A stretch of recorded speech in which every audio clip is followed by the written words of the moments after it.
Yes, okay. Okay, ladies and gentlemen, good evening, and thank you for coming for this special press conference with President and CEO of EuroLeague Basketball, Mr. Jordi Bertomeu, and our own President, the President of Maccabi Electra Tel Aviv, Mr. Shimon Mizrahi. I'd also like to welcome two senior managers from the EuroLeague Basketball, Mr. Andrea Bassani and Mr. Ed Scott.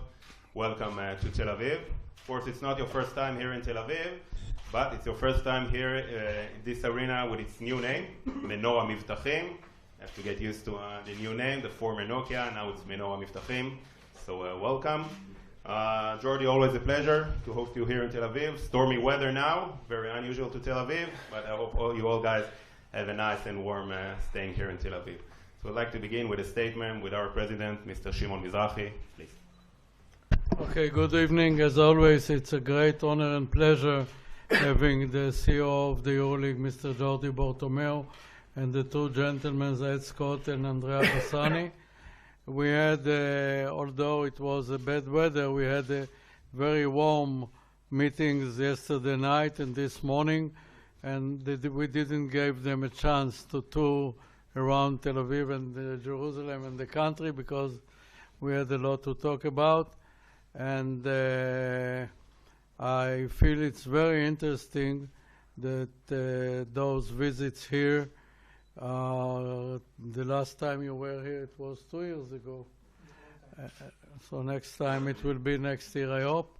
And now Mr. Jordi Bertomeu will tell what you have, what you would like to hear and ask questions. Thank you, Shimon. As always, it's a pleasure to come to Tel Aviv to enjoy the hospitality of our champion, to have the opportunity to spend time with you, and also to, as Mr. Mizrahi said, to have the opportunity to talk with our club, to understand the challenge of the clubs, the ambitions, their vision for the future, because we are now opening 2015, and it means that after 15 years, the EuroLeague is a little bit different than the ones we started running in 2000. So I think that we can say that from the competition point of view, we are far from we were in 2000. We have today a competition that gives the clubs 31 games, as was the case of Maccabi last year, playing the final, a competition where we have last year 2,100,000 spectators in our arenas, where we have new arenas compared to ones we have in the 2000. We have a consolidated Final Four. We have a EuroLeague that, from the promotion, from the communication point of view, has improved dramatically. I think the fact that today our games can be followed on TV in more than 200 countries talk about the expansion of the league. That today we have 17,000 hours on TV. I think it's a great number for all of us and for the promotion of our game. So we have excellent tool in our web. It's followed by more than 15 million people. So we have a potential accumulated audience close to 1.8 billion fans. So it talks about the good job that the clubs are doing and the league is trying to do in order to promote the league. And also from the economy point of view, it's also a different economy from years ago. It's much more stable, much more consolidated economy, where every year we are growing by 7-8%, which I think with the current times in Europe, I think it's good signals. But it's not enough. And we know that it's not enough, and that's why we come here, we try to see what our clubs need, what our clubs think about the future. Are we trying, as we did every year, to build together this project, because at the end it's becoming the most important competition in Europe, and no doubt that the second in the world after the NBA.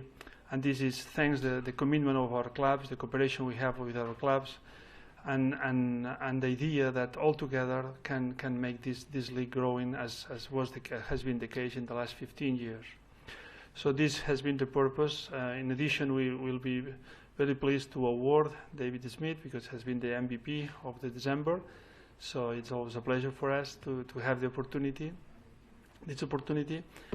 And again, we are here to spend some time with you, and I'm sure you will have much more interesting things than the ones they can explain you now. So it's your time, and I will try to answer anything you want about anything you can consider interesting for you.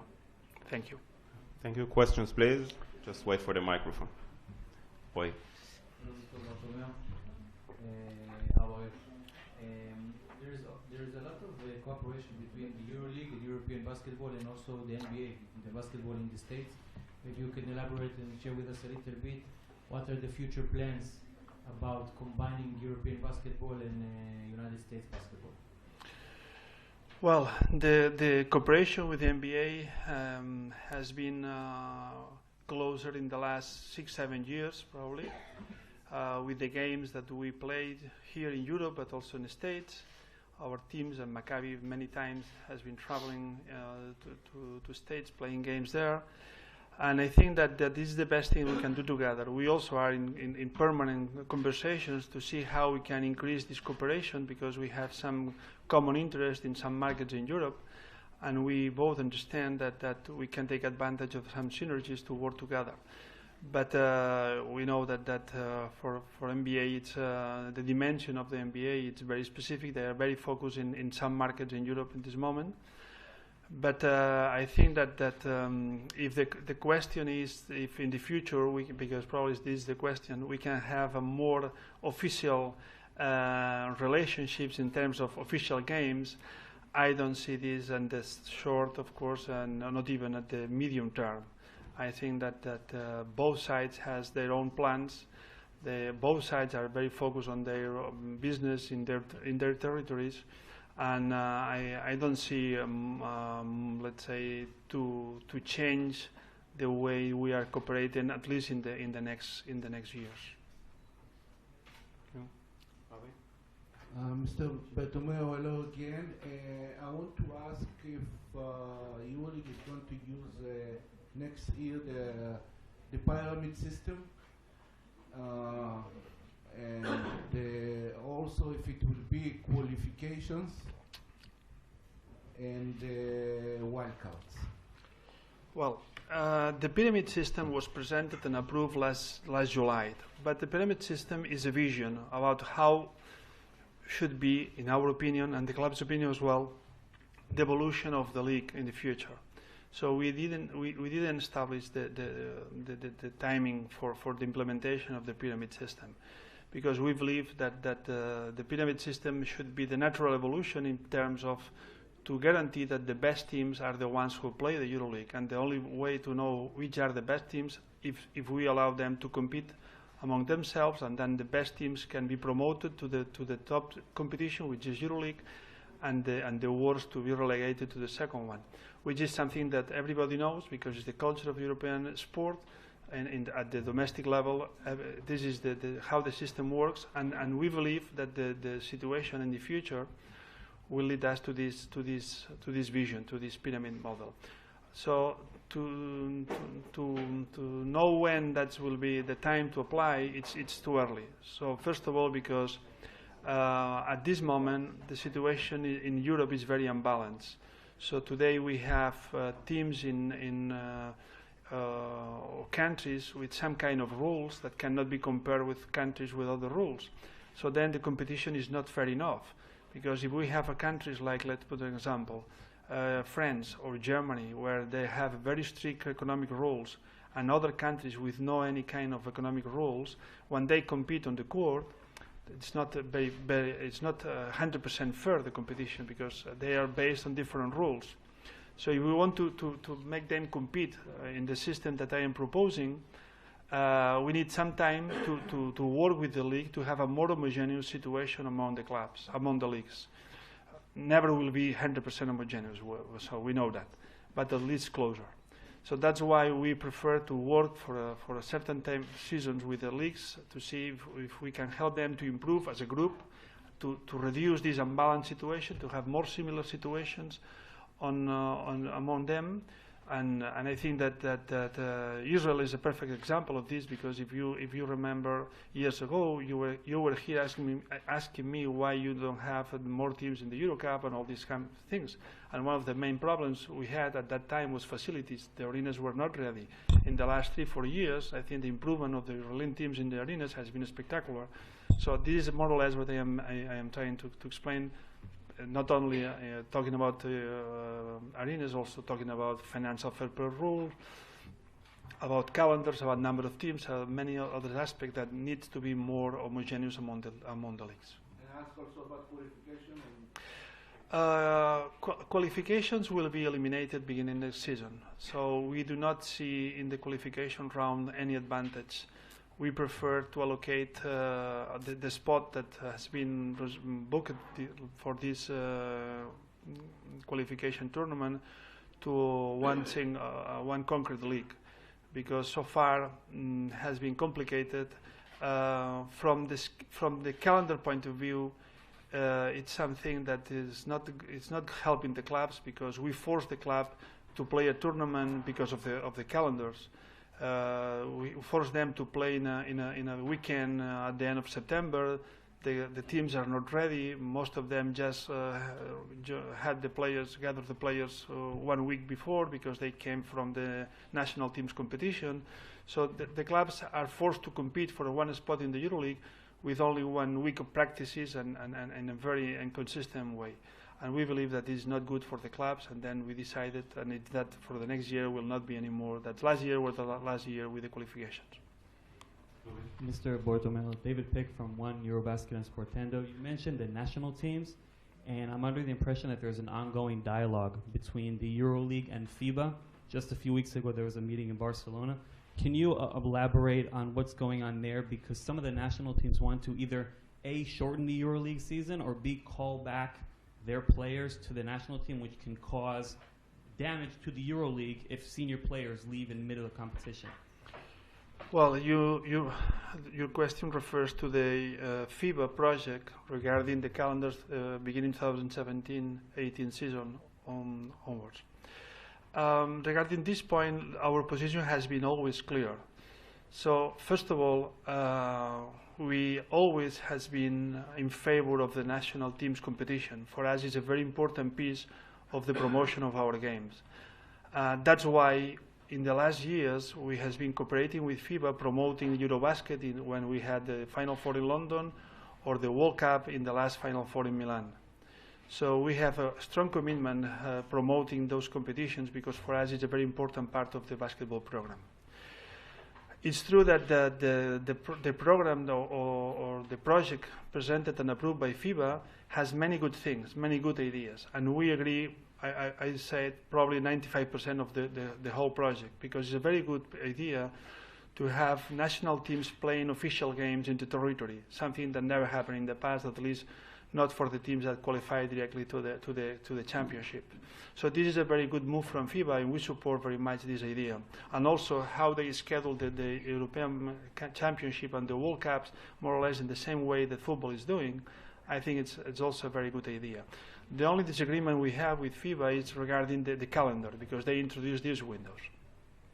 And the clubs are against these windows basically because, first of all, because we had an agreement signed with FIBA that reserved for the clubs competition from the third week of September until the third week of June. So it's an agreement that was signed years ago, and this project, let's say, goes against the agreement that was signed years ago.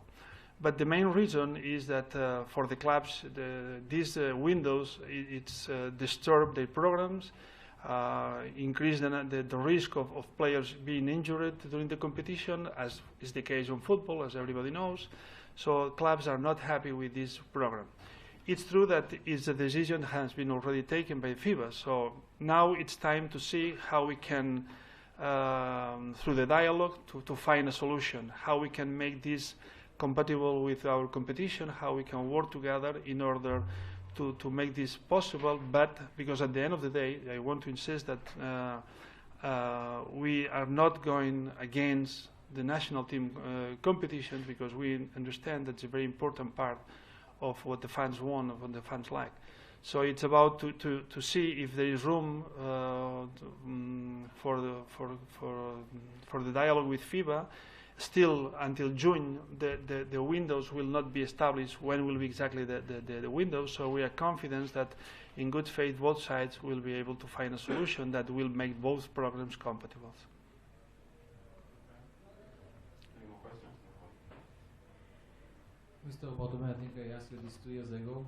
I will ask you again. I don't remember. About this arena hosting sometimes in the future the EuroLeague Final Four again. Maybe you can elaborate and say if In this arena? Yeah, Here? in Israel. In Israel? Yes. I In think Jerusalem or in Tel Aviv?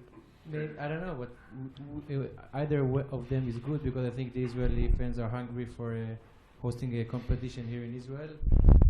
Maybe you can elaborate and say about the facilities, small, big, good enough, not good enough.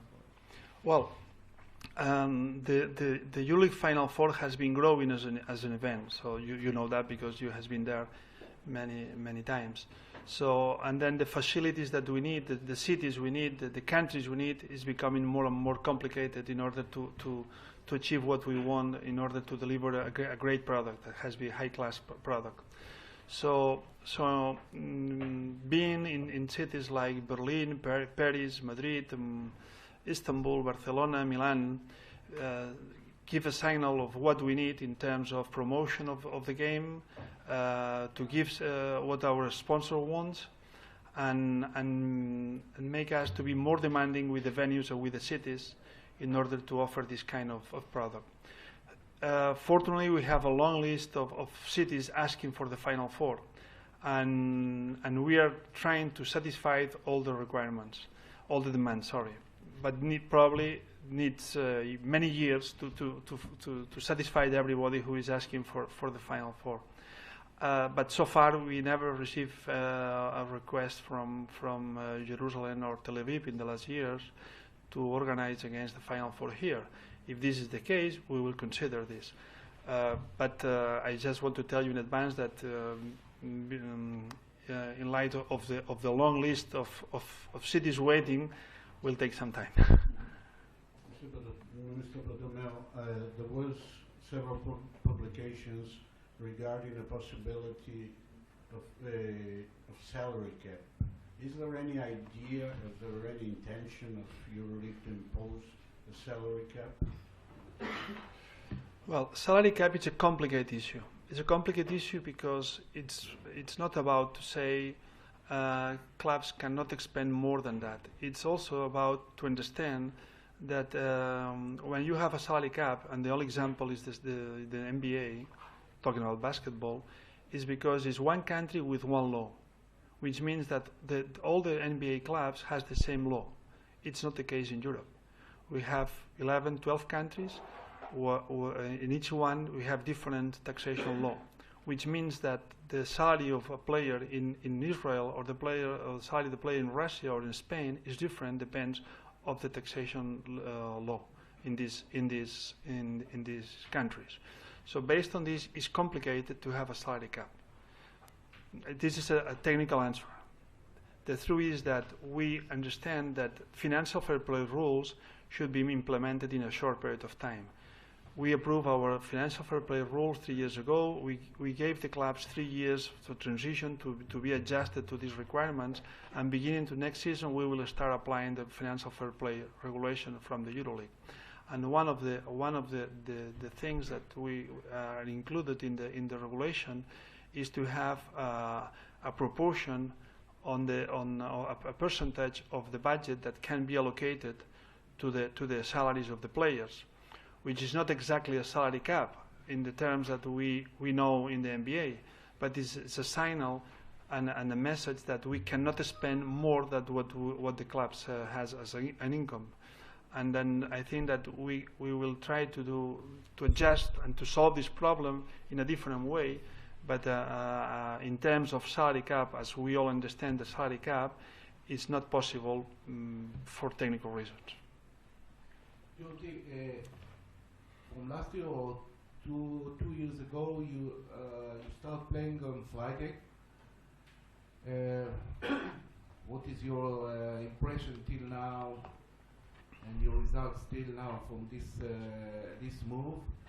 And on the other way, I wanted to ask you about, Maccabi have a problem with Friday. They don't play here home in Tel Aviv, but when they play outside, the rating on television is, it's not like dropping. It's not like on Thursday. Are you sure? Well, it's not 100%. I think Andrea can explain better than me. But anyway, regarding the Fridays, I will say that in terms of the impact of Fridays in the European clubs has been extremely good.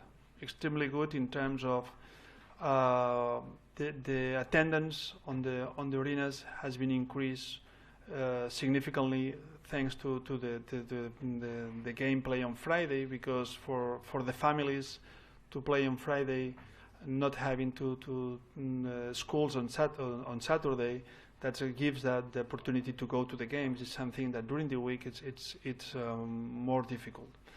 We avoid also coincidence with our TV partners, because most of them are EuroLeague right holders, but there are also Champions League right holders, so then it's difficult for us and for them to cover all the events, basketball and football. And of course, when you have to compete with football, you cannot expect to have the priority, unfortunately. So the numbers in terms of attendance on our games, in terms of audience on TV, has been much better compared to Wednesday. So from this point of view, the decision was extremely good. We knew from the beginning the impact of this decision on the Maccabi games, and I think that this is the second year, the third year that we are playing on Friday. Never Maccabi play on Friday at home, and in very few games Maccabi has played away on Friday, very few games. But when that has been the case, and this is probably our disagreement, I don't think that the ratings has been dropping, and we have some data that says opposite. No, here, I'm talking here, not outside. So the few occasions that when Maccabi play on Fridays, the ratings has not been dropping dramatically. In some cases, even has been better. But that also depends on the game, so you cannot say that this is a rule. But we don't see on the ratings, even because it's a few games, a danger on this. So we are not going to change this decision on the future. David? Mr. Bordemier, it wasn't long ago that the Israel Federation pitched an idea to play as one of the acting countries that will host the upcoming EuroBasket. We were shut down for whatever reasons, either politically or not, but someone in your shoes who hosted a Final Four of the EuroLeague here in Tel Aviv, can you elaborate on what you thought about that? If Israel is, or in the future will be, worthy of playing and acting one of the countries that can host a EuroBasket? I think that I don't know the reasons why never has been awarded with one organization like the EuroBasket. I don't know the reasons for FIBA not to give the EuroBasket here. I can only talk about our experience here, and the only experience we had on events has been first-class event when we had the Final Four here. At that time, probably again, you had the problem with the facilities. Now it's not any. I don't think now will be a problem, because you have big arenas not only here, also in Jerusalem. You have new arenas in other places in the country. So from this point of view, I cannot see any objective element that cannot give Israel the right or the opportunity to host such event. I think that we came from small countries like Slovenia, nobody complains, and it was, I think, a good event there as well. So I don't know the reasons at the time for FIBA, but from the objective point of view and based on our experience, I don't see any reason. Okay. Any more questions? We have the game to play, so let's make it the last one, please. Jordi is not going to play. Yes. We want to watch it. I'm warm up. Jordi, there is any connection between you and Bertomeu from Barcelona football? No, no. We are friends because we are friends because he was involved in basketball many years ago. He was the responsible of the basketball section of FC Barcelona. I think it was in 2003, 2004, something like. Now in these days is better. The situation. Your situation now in these days is better. I don't know. Last question, Jordi. We see some violence in games. Last week, first in the Red Star Galatasaray game. The second one is yesterday in the Euro Cup game between Bambit and Budućnost. Are you worried? And what you are going to do with this? Well, first of all, we have concerns about this because it's the first time we had such a problem, the ones we had in Istanbul weeks ago. We never had this experience, and I hope never will have the same experience. We'll have the same experience. I think that we should be concerned, but at the same time we have to say that it's something that has happened one time in 15 years, and I think it's a little bit dangerous to believe that it is something general, something that happen often, as is the case, unfortunately, in other sports like football. That there are many times we can read and see this kind of situations. I think basketball has a different behavior. Our fans has a different culture. Our clubs has been doing a great job with their fans, and with all exception of and a dramatic exception we had weeks ago in Istanbul, and it was dramatic, and despite the fact that it was outside of the arena, and we are not going to deny any responsibility, because at the end, outside of the arena, it's also club responsibility. We do not believe that this is something general. But from the other side, when that's happened, I think that both clubs, in the case that you are mentioning, are doing a great effort to cooperate and to minimize and trying to stop, let's say, further consequence of this. As a consequence of the competition, next week we will have another game exactly with the same teams there. And I want to express our gratitude to both teams, because both are doing many together with us, sending messages, doing activities in order to convince people that this is a sport, this is nothing that has to be with the violence. And I think both clubs are doing a great job in order to send a message that this is sport, and that the atmosphere will be quiet, and we are 100% sure that that will happen, and that will be one episode, really a dramatic one, but I don't think it's something that we have to consider something general, at least fortunately so far. Okay, thank you very much, Jordi, once again for coming to Tel Aviv. Yeah, just like to remind you that in your last visit, Jordi, in your last visit to Tel Aviv, you were touring our Maccabi museum, and you've noticed the fact that our last trophy, our last EuroLeague trophy, is the old one, with the old design. So we took care of that as well. They're an unbelievable Final Four in Milan. But this is your fault, not my fault. So it's your fault. You're the only. So again, thanks, Andrea, and thanks for coming to Tel Aviv. I hope we all enjoy a great evening of basketball, a great atmosphere, no violence. Thanks again, and Happy New Year. Thank you. Just a picture for the, photo.